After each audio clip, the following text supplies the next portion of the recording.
guys, welcome back to my channel. So today we are gonna make walnut cranberry fudge. And before starting with the video, don't forget to subscribe to my channel and please like this video. Let's start. So take 250 grams of chocolates. Here I'm using Amul dark chocolate. You can use any chocolate of your choice.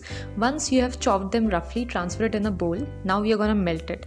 So for melting it, you can either melt it in an oven or you can make a water bath in this manner. Just add some water in a bowl, heat it, and then transfer the chocolate onto it. So now add 2 tablespoons of butter. Instead of butter, you can also use oil. Now till the chocolate is melting, let's chop off the nuts. Here I'm using walnuts, almonds and cranberries. You can use any other nuts of your choice.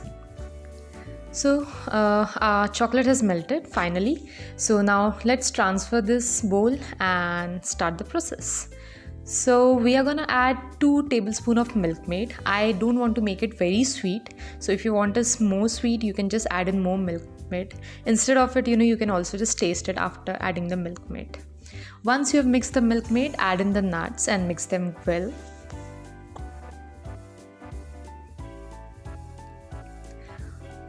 Once done, now let's start to mold it.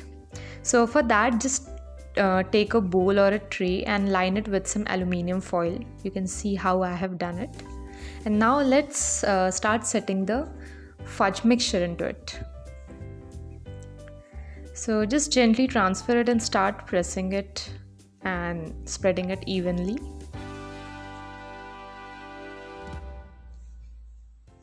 Once done, now just garnish it with some cranberries and walnuts if you have. So fudge is ready. Now we are gonna refrigerate it for 2 to 3 hours. So after 3 hours, this is how my fudge looks.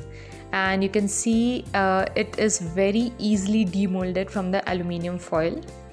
Now let's cut them into pieces and then they are ready to serve.